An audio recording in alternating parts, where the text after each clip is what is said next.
Uh, hey everybody. Um, how y'all doing?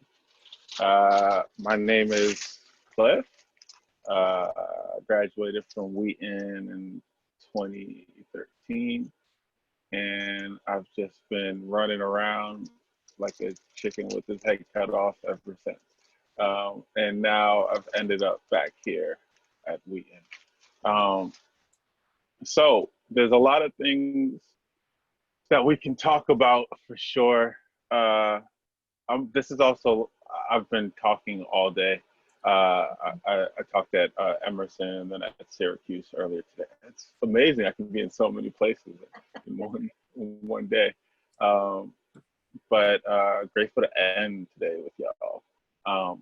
So would it be helpful if I like talked a little bit about my journey to where I'm at, and then I could talk a little bit about some specific things, some stuff at least I think is cool uh, with my first album, and then we could like uh, leave time for questions and stuff like that. Does that work for everybody? Okay, cool. So it's the 1990s in Boston, Massachusetts, August 2nd.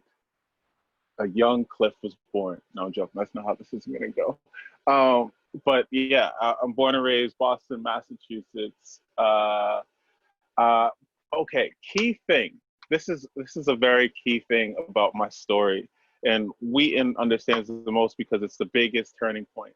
But I'm one thing you won't notice unless you've met me is I'm 6'7", so I'm like really tall, and at this point it serves no purpose. But uh, originally I come to Wheaton as a basketball player. I was a top level basketball recruit. And I played pretty well for a little bit, and then I tore my ACL my sophomore year, and it was the first time where I was like, oh, maybe professionally overseas isn't the most reliable thing for me to try and do. So I, did what any normal person would do and increase their course load by like 3 classes a semester so I can double major in psychology and music because I wanted to legitimize some things that I thought were just hobbies, and I wanted to make it a career in some way, shape, or form. No idea how, but I just figured like if I'm getting a degree, if it's in music, maybe that'll help. Um, but before then, I mean, I'd grown up a basketball player, and like my side things were always all the art stuff. So on top of basketball practice, I would go to like a film school or film boot camp for like a summer, or like I was always singing choirs and chorales ever since church, since I was a kid. And then like I just rapped on the side. It's like I can rap, yeah, whatever, yeah, let's do it. And I got to Wheaton, and it was my first. Well, it was my second time outside of my house. I went to uh, what's it called? A boarding school. There we go. A prep school down in Connecticut called Taft, which at the time was the most expensive high school in the country. I didn't pay for any of it because of basketball. But then getting some help to go to Wheaton after that was really dope. Um, but this was my first time around like a ton of people from all over the world at this point. It was the same thing as my boarding school experience, except 2-3 times bigger. Um, but yeah, I was just floating around, and I was one of those eclectic basketball players who just hung out with everybody. And I realized that if I'm taking advantage of being at Wheaton and going to be paying whatever amount of money or have the student loans, that I'm going to utilize as much as possible while I'm here, knowing that I may not get that opportunity again. So I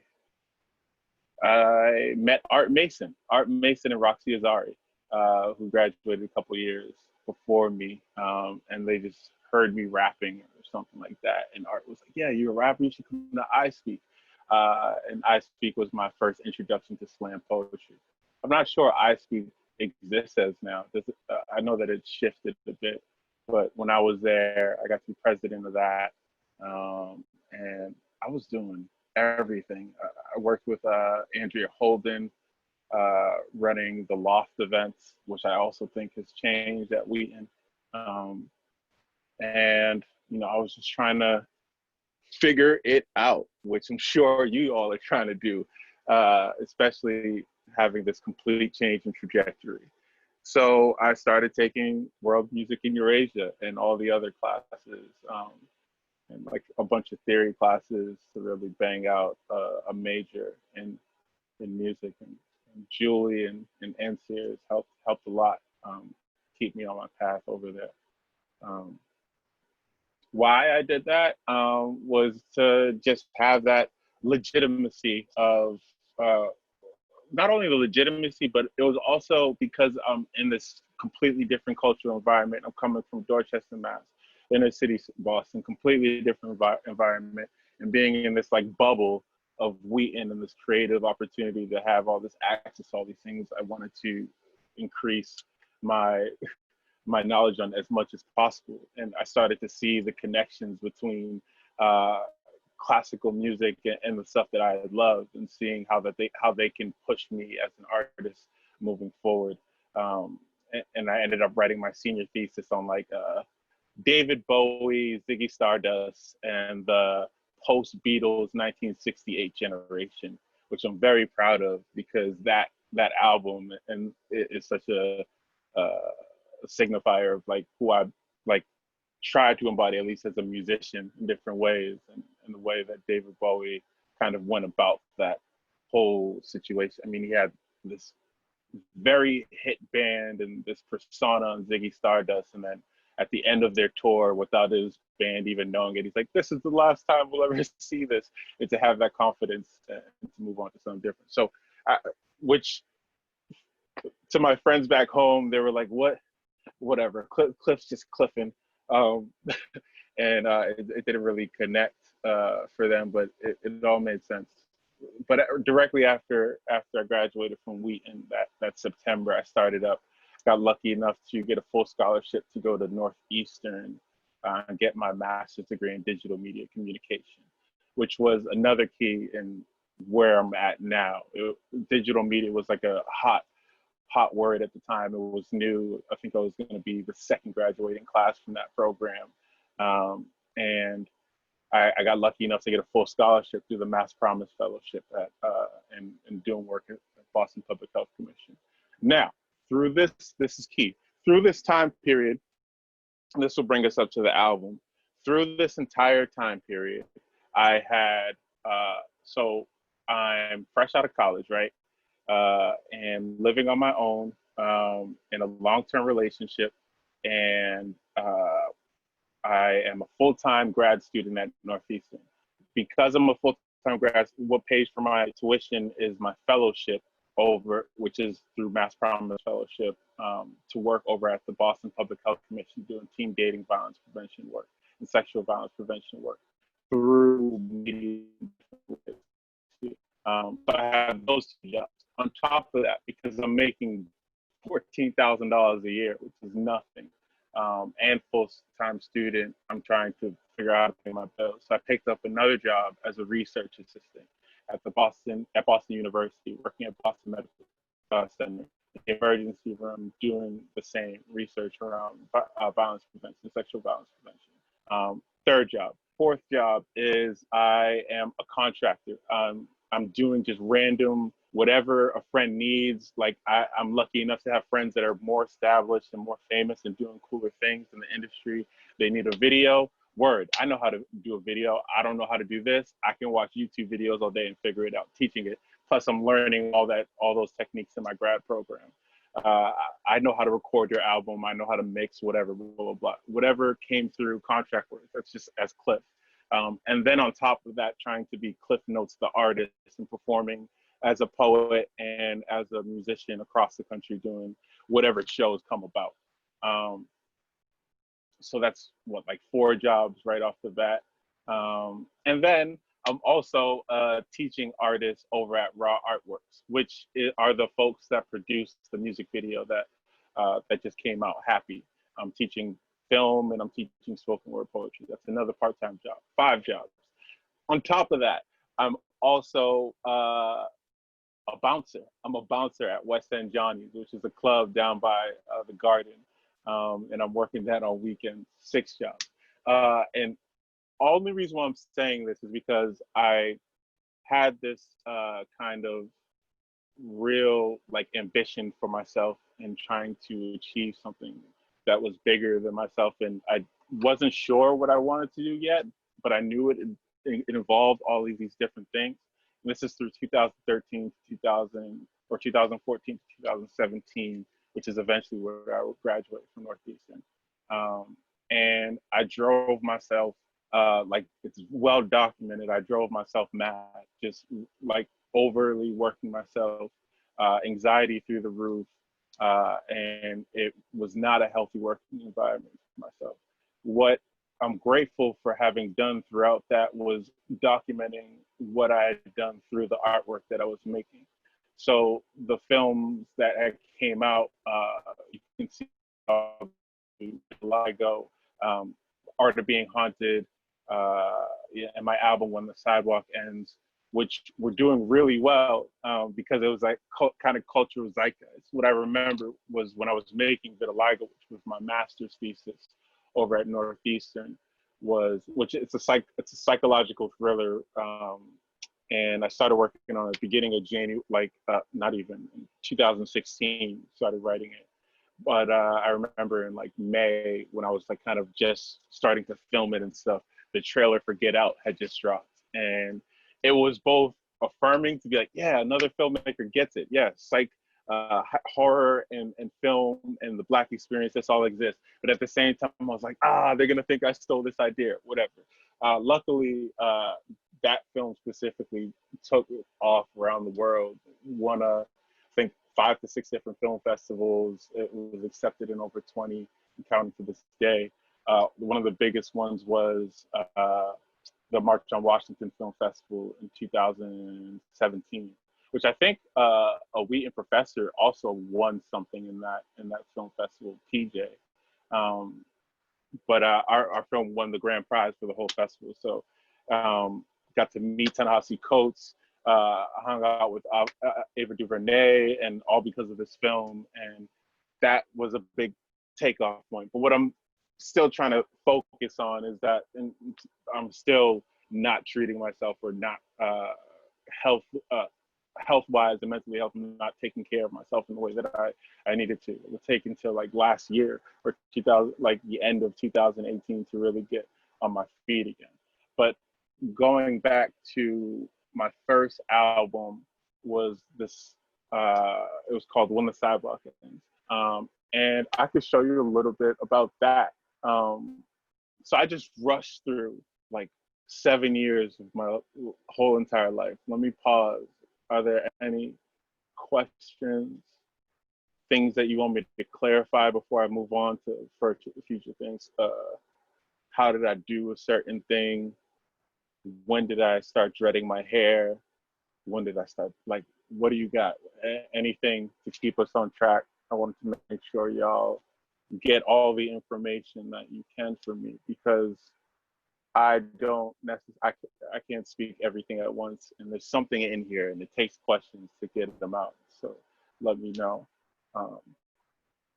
I'm also realizing that there's this big Jack Daniels thing behind me, which I don't know, if you follow me on Instagram, it makes sense why it's there, right? You know, this isn't just like my typical decal. Like, I'm doing a show for Jack Daniels later today, but I just want to make sure y'all know I wasn't like a raging alcoholic. But yeah, questions.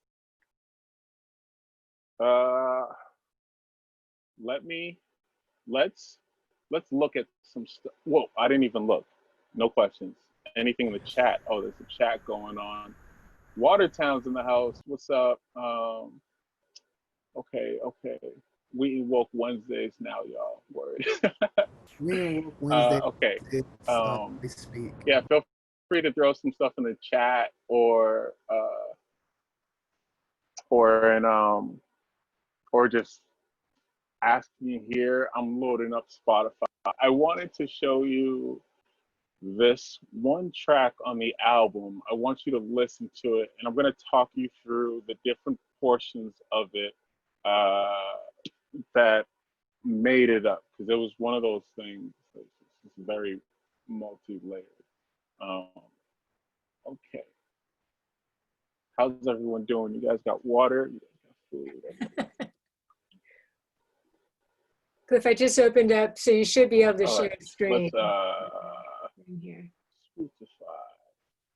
There we go. Y'all can see Spotify. Okay, can I play something? It'd be weird if you said no. Okay, let's look at our albums. I guess some self-promo, new album, EP out, blah, blah, blah, blah. Let's look at my first album, 2017. So this album, yes, love this album. Actually made this artwork in partnership with my college roommate and now roommate, Nick Martin, who graduated the year before me at Wheaton. And we still partner on a lot of different work together, and we made this together. Fun fact, if you zoom in on this cliff, you'll see that all these little black dots are actually music notes. So it's like a notes, a cliff made of notes. Whoa. No, that's corny, I'm sorry. All right, let's listen to Manic Part 3. So this is a song that I produced and arranged with some strings on it and everything. It's a very complicated song. It's almost like the thesis of this entire project. And it involves this poem that I wrote, thinking and considering the mind state that I was in and overworking myself, and especially overworking in these. Like, I was working in sexual violence prevention and obviously doing the same work that I do now in racism and oppression and DYE trainings and all that stuff. So I'm working hard, but I'm working for something that is also bigger than myself, or at least what I believe. And that's where this song comes up 3 different times. It's called Manic Part 1, Part 2, Part 3.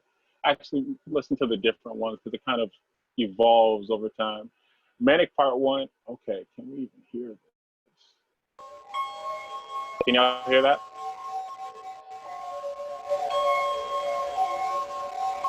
No?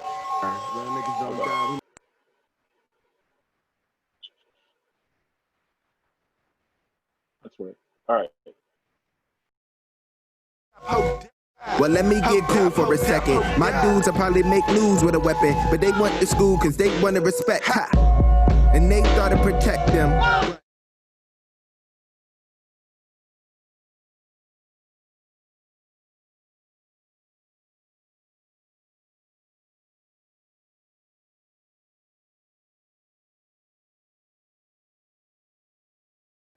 I ain't learned by spring turn, a pothead who can't judge and caught spin a germ. Got bread, got loans, fucked up and learned.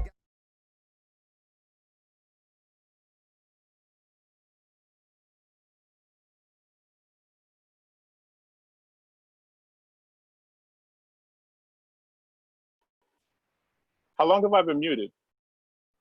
Have I been muted this whole conversation? Y'all just since you started playing Manic Part 1. Okay, cool. Okay, cool. So yeah, this is so there's 3 parts to this. A big reason why I do because I'm a filmmaker and a musician as well, I think a lot in film terms as well. And I think about basic 3-act structure and having the motif of a repeating thing happening. But I think of these as almost like the manic breaks that happen within the album. But to have other people kind of narrate these become the theme at first. So you hear Tyreek. I'll play a little bit of this. But I want you to listen to the music that's playing in the back.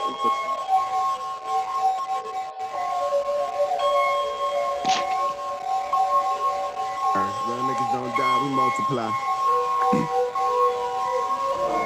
Hold up. Let me gauge how it's feeling right. I don't need no hoes and no clothes. 7 grams and Martin is high in the night. Hold up. Well, let me get cool for a second. My dudes will probably make news with a weapon, but they went to school because they want to respect. Ha! And they thought to protect them, but... So that's Manic Part 1. We go through a couple different songs, then we get to Manic Part 2 again, and it's the same motif, the same kind of eerily ringing with the bell in the back. And I have on this version, Portia O. The Manic State. The phone looked at me, and the voice on the other end said, I'm God. I am God. The anger hung off the receiver, and so did the illness. And I could hear the sirens dripping in the far distance, and the voice says, they are coming for me. And the breath of the voice picks up pace, and I am being swallowed whole by a vacant parking lot with a hungry mouth and the phone. It just stares. I fed a stray dog in the park once, sat alone with my thoughts. It's kind of just pushed. That's Oompa as well, another amazing rapper. And so before we move forward on that, I wanted to show y'all a little bit about how this song came together. In order to do that, I got to go through my archives, and let me show you how this is set up. So let's go over to Safari. Y'all can see this, right? Okay, cool. So literally how I section out my albums, this sheet has gotten more complicated over time, but I'll have these sheets of these different songs from the BPM, the key that it's in, the people that are on it, what needs to happen. But a big part of this is keeping track of the different samples that are happening in here. So when I go to Manic Part 1, or all of these different ones here, you can see the different samples that I used. And let's listen to this main sample. I cannot tell you where this sample came from, or when I heard this specifically. I might have just been on YouTube, like just surfing the internet, and like this sound just like stuck with me forever. Let's see. I think it takes a second to pop in, but it'll show up in a second.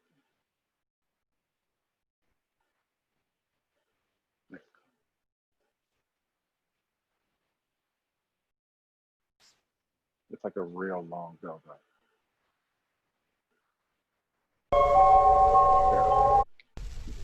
We just need a 30-second intro with the song, I guess. But you can hear it. So I heard this.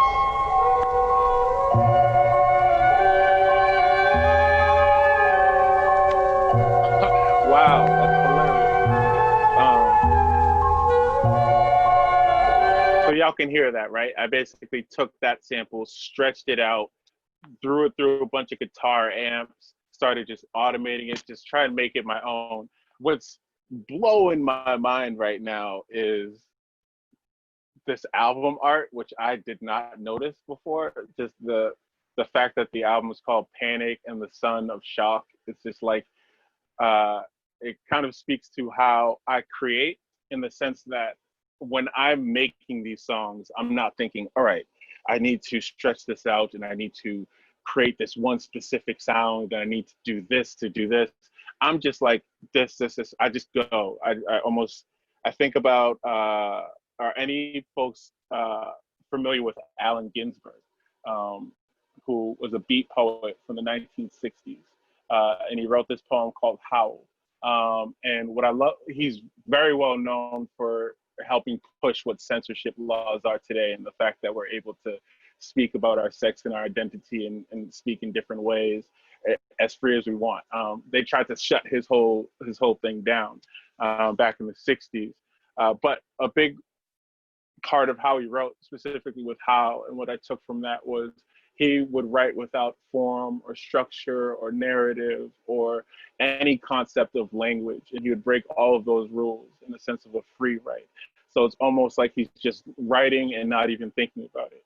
And I try to create art, film, music, at least at its very core in its beginning phases in that way, in the sense that I'm not thinking about how I'm playing my piano or whatever, I'm just letting it happen, which allows what I've learned, and this being the perfect example of that, is that your subconscious speaks more than you can intentionally try to speak, and you can learn more about yourself and your own music in that. So me sampling this, I just heard the sound, and it already has all of these themes already tied to the song, already embedded in it.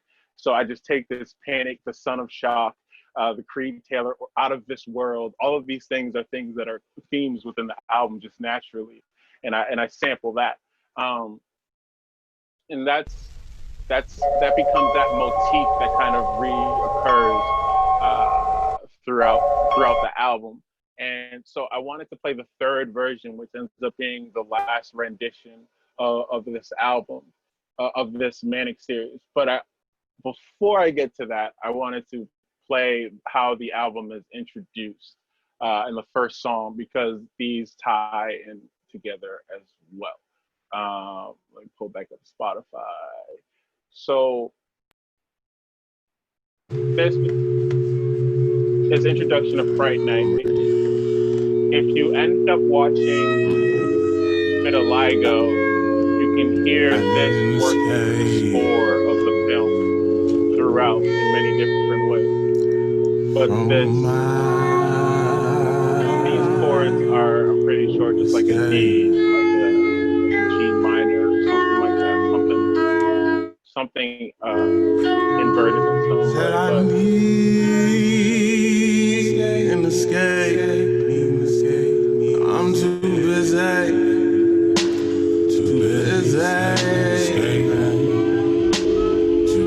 Escaping. I'm tired. Too busy escaping. I'm tired. So that becomes the intro. Too busy. Everybody wanna know who the fuck is he? Clearly, Cliffy. Wait. So how this ended up being the last song that I made on the album, and what I did was that main chord progression, those two chords kind of going back and forth, come from this song, Fright Night, which was produced by my brother The Chef. And it's literally just the main chord going back and forth. Can you just do it? Okay. I took those two main chords, stretched them out, threw a whole bunch of stuff on that, and that becomes this theme for this first song on the album, which, if you've ever seen live, this is a song that we mosh pit to. This is the song that we scream "fuck the system" to. I'll play a little bit so you can hear how it goes. Now is my brother still my brother? If my brother lost his brain, tell me if we should still trust each other, if we all go insane. I'm in a range. The scope of my identity ain't nothing like a friend to me. It's just what I pretend to be. I just know I got some enemies. I feel the pain resenting me. And a rapper ain't a rapper unless he rhyming about some substance. I mean, I'm 26 and still alive. Shit, man, it must amount to something. I'm still lying, blinded by the fact that these men still crying. My future lies in Zion. This is what the scripture told us. When the school system still owed us, government try to control us. When we all hated on gold us. So that, off the bat, when we hear that, it's anger, it's aggression, it's pain, it's also some type of despair. You hear that within that song. So just to bring that, before you even get to that anger, you hear the slowed down version of that. I'm trying to create this environment that I'm dragging folks into subconsciously. So now we have two different samples. We have, well, the first one isn't a sample, it's just chords that are bouncing back and forth. And then we have the Creed Taylor Orchestra from Son of Shock, which is playing throughout the album in different ways. And then we get to this culmination of thinking about where my story was in 2016, 17, and this poem and the culmination of those sounds to create those juxtaposing thoughts and feelings within this one song. But to express that both verbally, but also trying to express that through the music and trying to get people to feel that. And that becomes this culmination of I cannot Manic wait Part until 3. the day when I finally get a chance to break. There will be no need for coffee, but menthol, draped in the afterglow of naps with no reason to get out of bed or unrest. I need this break because there will be waffles. Not to be confused with pancakes, I will turn off my phone and instantly be by an ocean with a drink and a sunset and someone to share all of this cliche with. In 4th grade, I learned that sleep was the cousin of death. What's dying if we spend most of our lives doing it, and I still haven't slept in days now, but I know I got a break coming, some solace within solitude, but remaining around all the people who bring you comfort at the same time. They once used to make us work for several days at a time, with poor food, no showers, and no sleep. What happens to a life when they endure this without breaks? Does it take one anyway? In 7th grade, instead of history, I learned that real niggas don't try. We do not have time for your tears, black man. Your self-investment is starving, but your family is hungry. You break when you die. Who is you anyway? Where do they count in all the sheep? How come they are never heard? I still got an A in history, cause life is fucked up like that. In 1st grade, my favorite period was nap time, but they told me this wasn't for people in this class. From then, I knew to never expect rest when I most needed it. Ain't it funny how things haven't changed in 20 years, or a few hundred? Or am I just a crazy black guy who's always talking about race or his oppression, like they're connected, always talking about how they feel like a revolution one week and fit for a casket immediately after, always talking about how he's never supposed to be tired, but always restless, how we learn to never be caught with crust on their mouths and sleep in their eyes, cause ain't that nigga crazy, that nigga crazy, nigga crazy, nigga crazy. We sleep when they tell us to, when they need us to, when they want us to. Who's we anyway? When will I get a break, Lord? When will I get a break? You told me this break was close. Well, my body is a stale cookie in my pocket. I give a piece of it away by accident when I pay too much attention to anyone but myself. They told me that there would never be time for this break. It could not fit in between social justice and self-care, between the world and me, but it's coming. I feel it's freedom behind Thursday, just out of harm's way and arm's reach. I see you break, hiding with the Hennessy and potential addiction, carefree, innocent and every bit as more dangerous. One day I'll decide what you mean to me, or maybe you'll do it for me.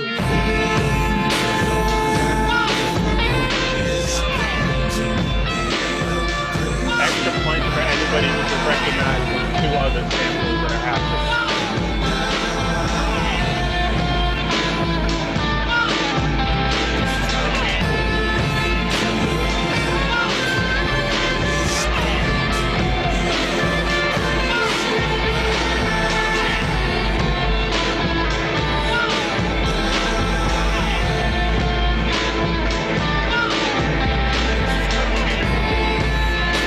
So it kind of repeats itself for a bit and has this big crescendo with my guitar solo and like 6 people singing.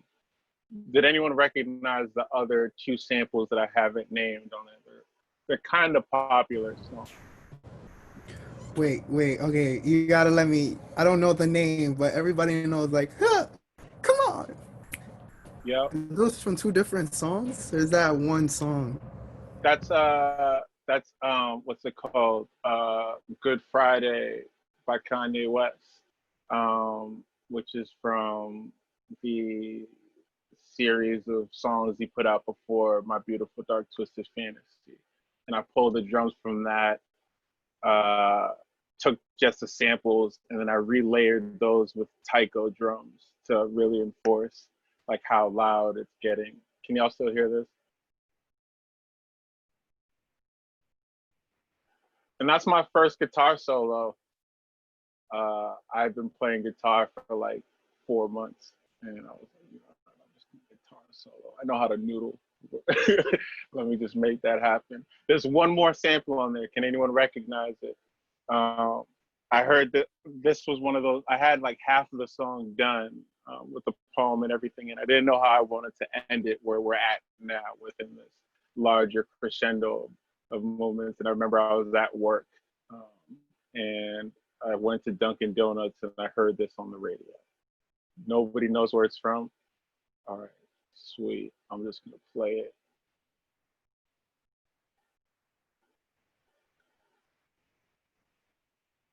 Can y'all hear that? Classic. I know. That's it. I just pulled that very beginning part. The coincidence of me walking into this Dunkin' Donuts within this first 15 seconds to be like, I need this. And then the idea of it also being called White Flag and it being like the surrender, especially in coincidence to what this song is. And it's almost like you break and it's like, forget it, waving my white flag or whatever, and having that in the background. But also, what is that narrative too within, like, when we're talking about colors? But yeah, yeah. I'll fast forward a little bit so you can hear the rest of this, but it kind of goes, and then we transition it back into those keys that we heard at the first. There's actually another sample in there too that we didn't talk about, but Oompa's in the back singing a different rendition of "Crazy" by Niles Barkley. She's like, "That make me crazy." She's just in the back, kind of repeating that over, on top of Frequency, who's saying, "Bring myself up on my bootstraps. It don't work like that. It don't work like that." In that, we have like a 10 to 12 different layers of things that are happening on this one song, and with all this different between samples and the people singing. And that was kind of the culmination of where I was at, working at 10 different jobs and having 10 different personalities and lives that I had to go through. And hopefully it translated into this song. Or I just played a bunch of trash. Who knows? It's a CL.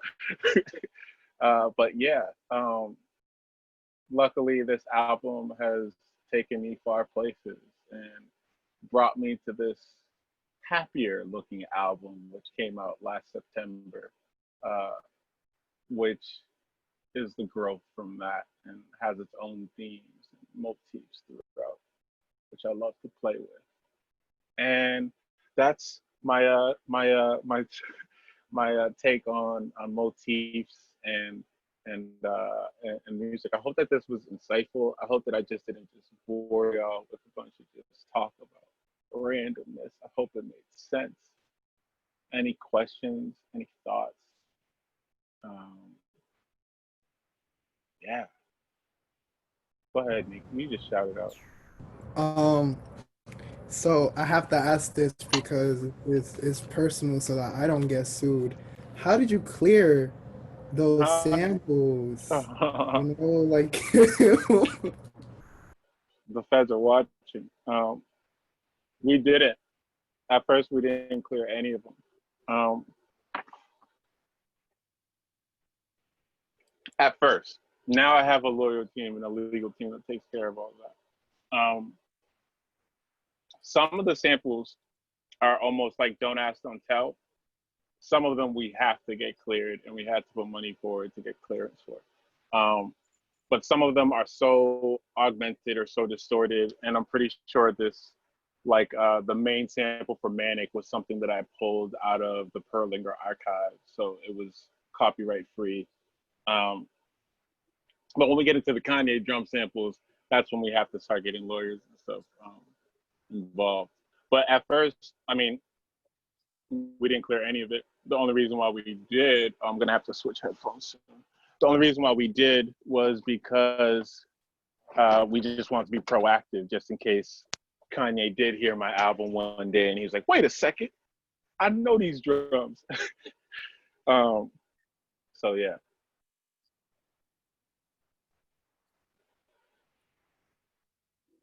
That's how you know it's been a long day when my headphones start to die. And these ones are dying too. 1 second, y'all.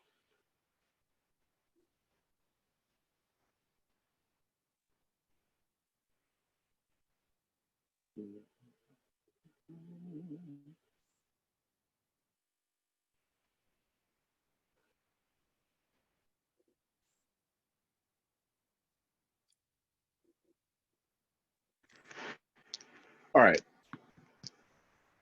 Can y'all hear me? Yep. Sweet. Yeah. What else? What else y'all got questions wise? Just go ahead and shout them out.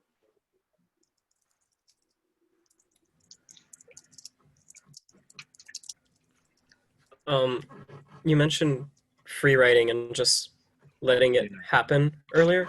Mm-hmm. Have you ever like been somewhere and heard an instrument you'd never played or never heard before and just the sound resonated with you and you had to incorporate it into something you were doing? Or Yeah, absolutely. I hunt for that. I'm a big audio recorder guy with iPhones. It makes it even easier. I have like thousands of memos. And like I get access to some cool spaces where I get instruments where I don't normally get or get the access to. But there's something about a new sound. There's 88 keys on this piano right now. I've heard every sound a million times on this piano. But if I were to hear this G sharp on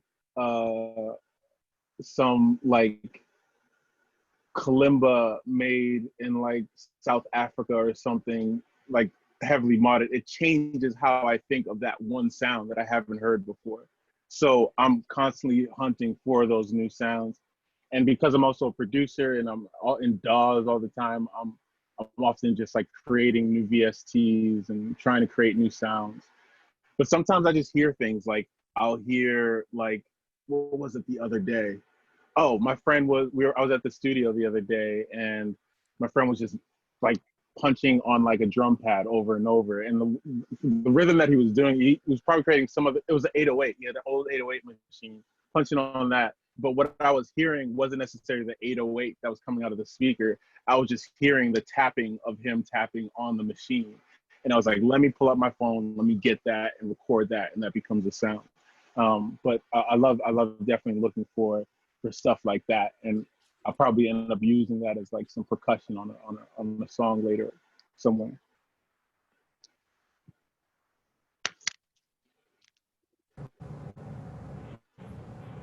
You have two songs that, I mean, I bump your whole albums every day. Don't get it twisted, but Thank you. um, I always think about Fright Night because there's a line where you talk about some days I feel like Malcolm, some days I feel like Martin, some days I feel like chilling, some days I feel like stuff. Mm-hmm. And then I think about Ride Cold a lot because of my own experiences growing up in the Bronx. And so I wanted to ask, what were, I mean, you're not going to be able to go back in time and think about everything that you were thinking when you wrote these songs. But I wanted to ask, what are your thoughts of them now?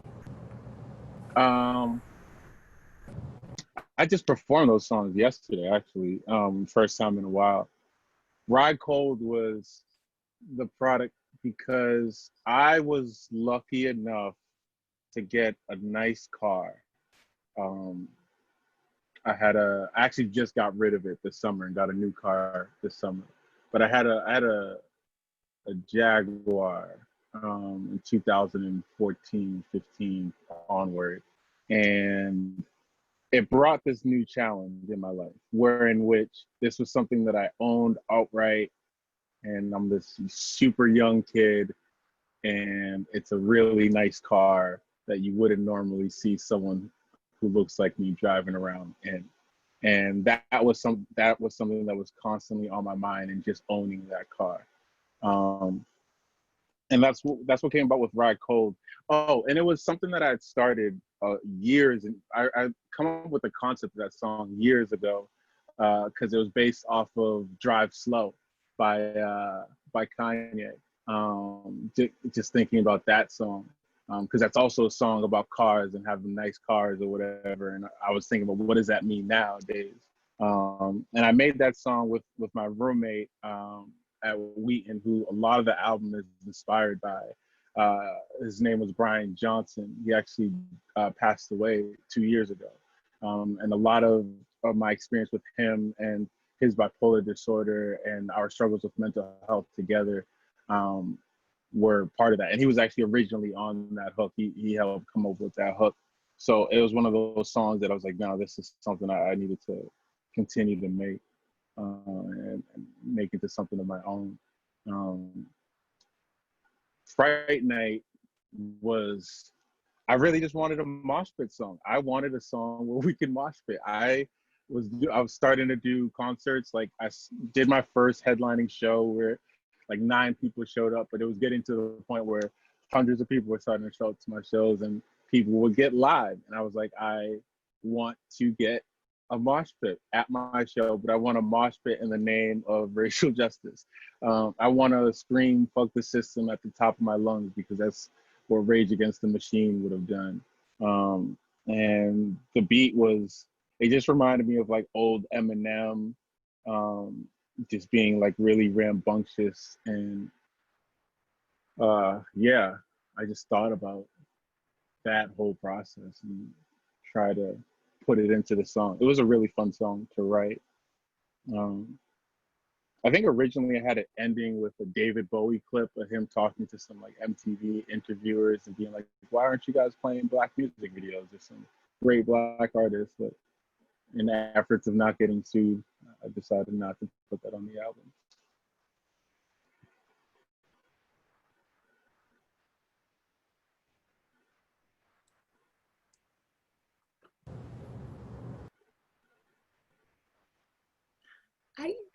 Cliff, Yeah. could you, if you stop sharing, then I can bring up the gallery so we can see everybody, and then. Forgot that I was still sharing. Okay, Sweet. great. Thank you. And if people could turn on your cameras so you can talk directly to Cliff, that would be great. I'd really appreciate it. Oh, Nico, you put in the chat, now is my brother still my brother if my brother lost his ring? That was the key line that like started me writing the whole song, because that was around the time where Brian had started to decline and being like, this is my best friend, this is someone I trust with my life, and like, is he still my brother if he lost it? And in conclusion, he is, always will be. But that kind of led off the rest of the song. We just face some different pains. Mm-hmm. That sample at the end too about I forgot what it, we are the revolution. I forgot. Oh yeah, that's from Ferguson. That's from Protest in Ferguson. I try to create like this sonic story of like, the whole idea of the album is like, I am at this protest, which is Fright Night. Or the album starts with introduction to Fright Night, which is the loss of somebody, and then Fright Night is the protest. And then you hear me leaving the protest and drive away. And that's what takes me to Ride Cold, because I get pulled over by the police. And then the story continues.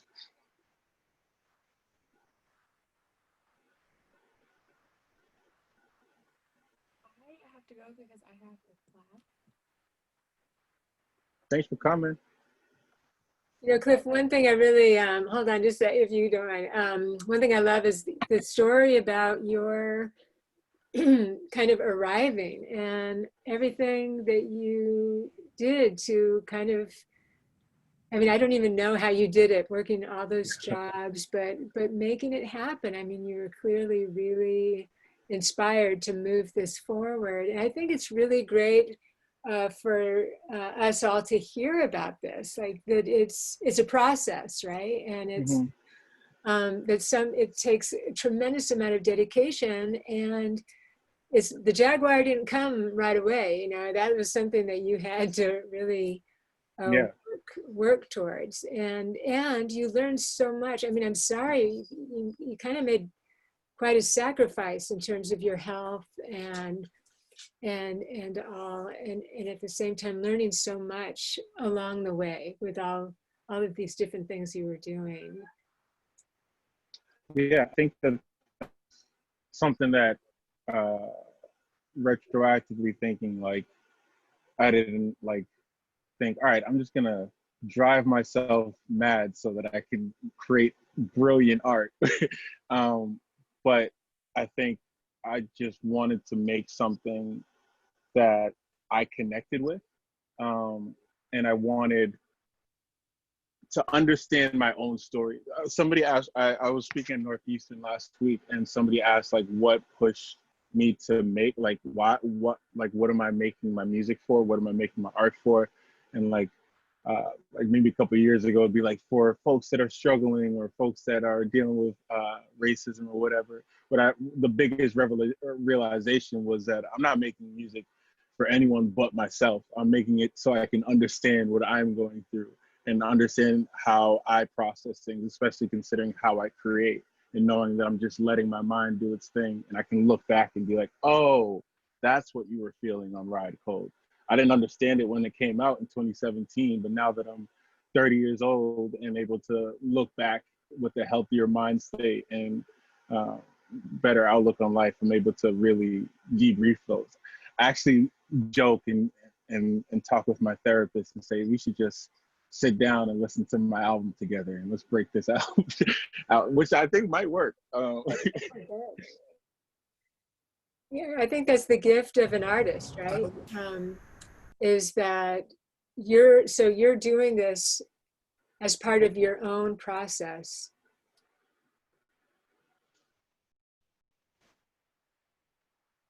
Julie, you muted out of nowhere. I think I Yeah. hit, by being very expressive with my hands, I accidentally hit my mouse.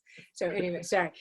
But this is part of the cathartic process. I mean, you kind of paid for it in a way, but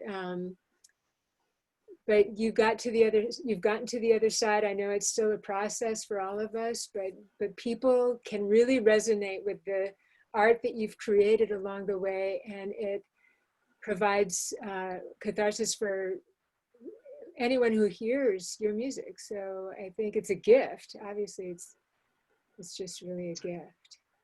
I hope so. It was a big realization with Vitiligo, which is a film that you had seen. Especially after like touring that film, I was watching that film, like I've seen that film like 1,000 times. And then it took me like to the 1,001th time to be like, wait a second, I'm re-traumatizing myself by watching this film. Like I need to process this as a whole. And that's when I started to really think about why the wild things are, which is when the sidewalk ends is like that idea of like, this is when it happens. We're here. We're at the break. Now with why the wild things are, it's like, why did this happen? Why am I like this? Why are so many people in the world struggling with this? And how can we kind of break this down? What are the next steps after that? So it's a continued journey. Can you talk really quickly? I don't want to. Oops, sorry. Go ahead, Nico. It's all right. I was gonna say I don't want to jump the gun into the next album, but you were talking about your progression of what your songs mean to you, about going from like folks struggling to folks facing racism to realizing you did that for you making music for yourself to understand your experiences. And it kind of made me think about when we were talking about like Black Incredible and Chadwick Boseman passed away, and the definition of the song, not that like it changed, but it came back for you in your time. Yeah, which is the power of creation. Like you can make something at one point. Like I made that song like after rewatching it watching Black Panther the second time. No idea that Chadwick Boseman would pass away in 2 years. And we feel that way. Not only like I feel that way about other people's music. Like when Bill Withers passed away, like Lovely Day took on it. We were covering Lean on Me at concerts throughout until quarantine happened. We were Lean on Me by Bill Withers was one of our main covers. We put a compa vibe on it too at the end with some Haitian drumming and bass lines. So and then we lost him 2 months later, and it changed how we performed that song. So yeah, I think that's the beauty of creating, is that it's constantly being reborn if you let it.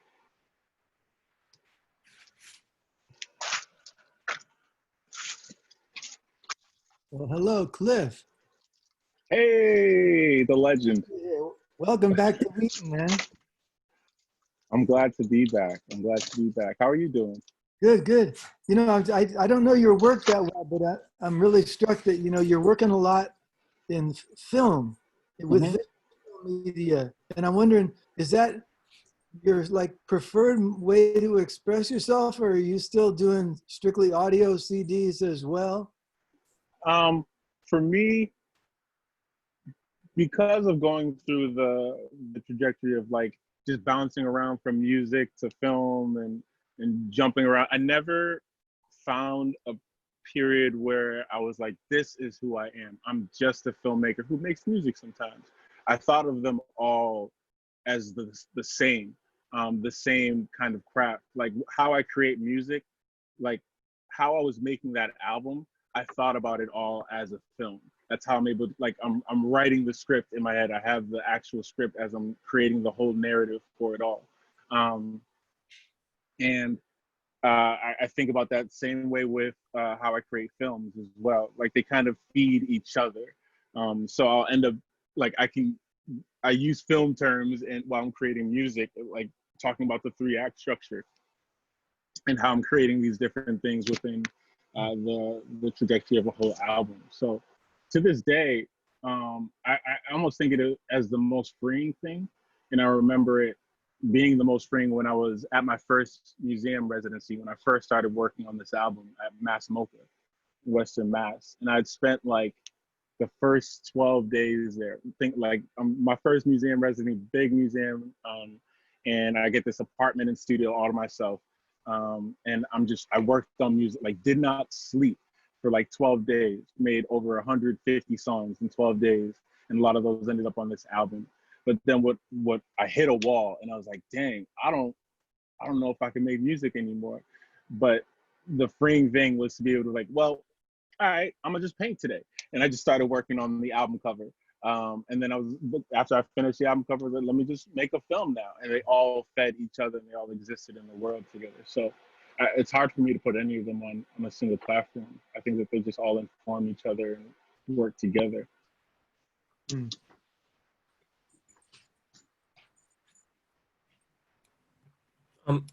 You said something earlier about creation and recreation and all that.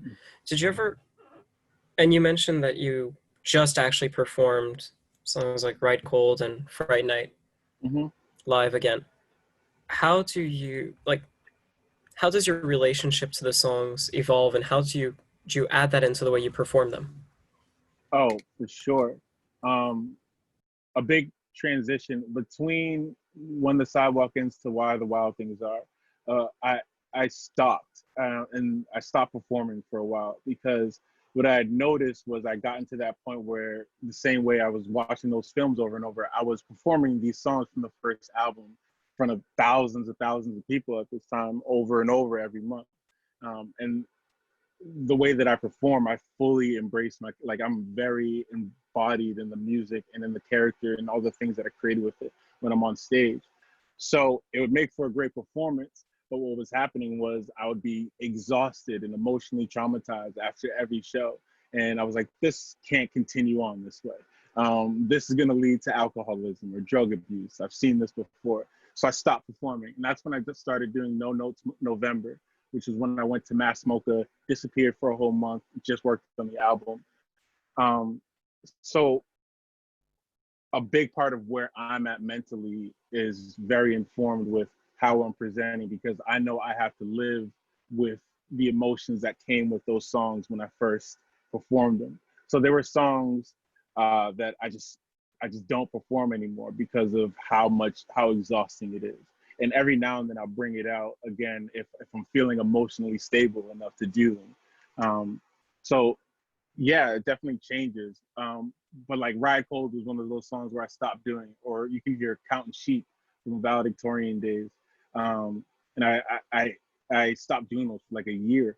And I just started bringing them back out this summer and doing like live streaming shows because I felt like it was one, I'm at a place where I'm emotionally more stable to do these and perform them to the way that I want to, but also because I felt like the message of those stories have evolved and with the new context in the world that we are in today.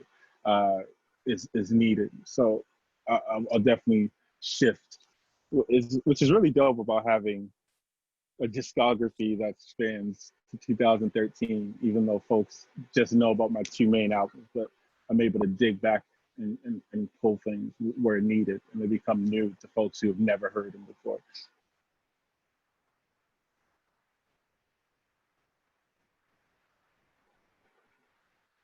Yeah, and Vitiligo's on YouTube. We just put that out on YouTube maybe like a few months ago. We couldn't put it on YouTube for a while because it was on the film festival circuit, and we were also shopping it around to distribution. And then after a while, we were just like, you know what? We have like 6 other films we're working on. Let's just make this public. So that's up online now. Oh, we put this out last year. Wow. Time flies. Oh, thank you, Julie. That film is a lot. It's good, but it's a lot for me personally. It is a lot. And just so everyone knows, Cliff, you came and did a film showing at Wheaton, so like 3 or 4 years ago. Yeah, that's when we were heavily promoting that film. We were screening it at universities across the country. Great. Fun time. Yeah, that had to have been like 2016, 17 maybe. Well, yeah. Any other questions? I'm excited to hear more of the new EP that just came out. And like I said, the Happy video is, I mean, it is really a very different project. So I'm psyched about that for you. You know? Yeah, there's a lot going on. We're working on a bunch of new films. Luckily, with how Hipstery is set up, this is how we've been trying to get it, is that I'm working on like 12 projects right now at this very moment, and still talking to you because I have a solid team of folks that are just helping to push things out, and keep that kind of creative. All those things written on, these are all projects, all on that whiteboard over there. There's like 3 more over here.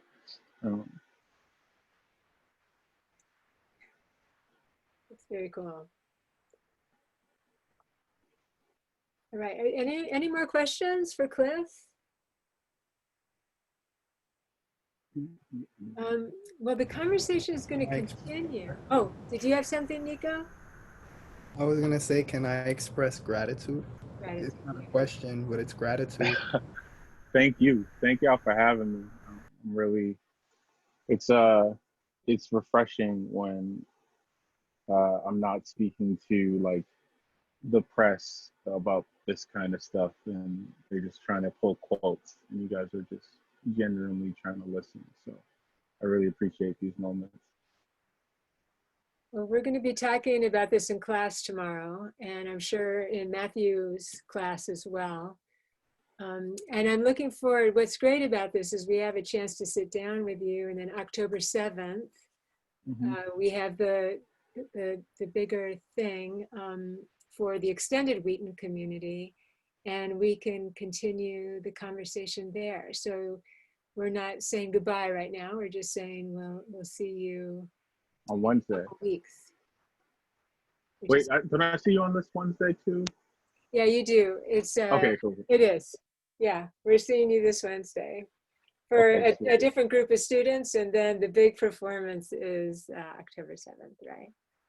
Is that right? I hope this was insightful.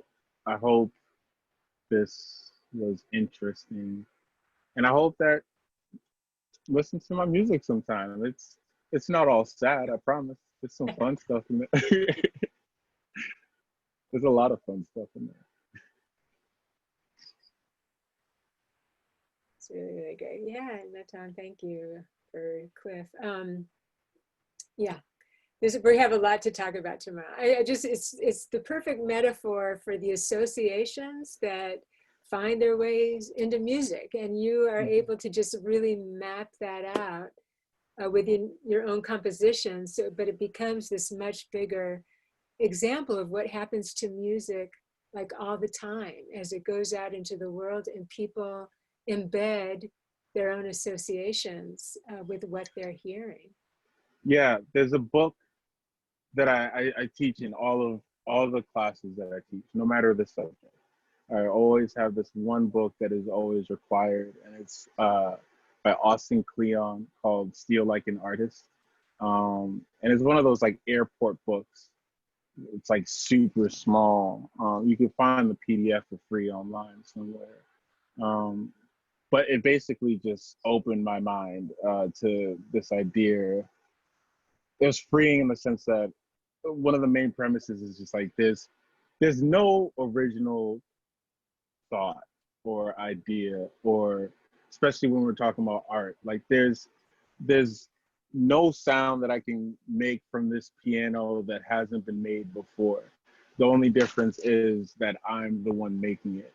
And I think that that was probably one of the most freeing, like very basic concepts in terms of how I create.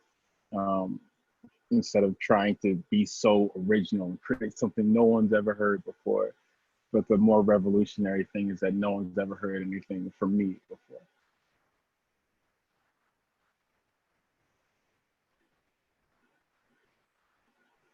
Yeah, excellent. Okay, well, thank you so much, Cliff. Yeah, thank you. Thank you.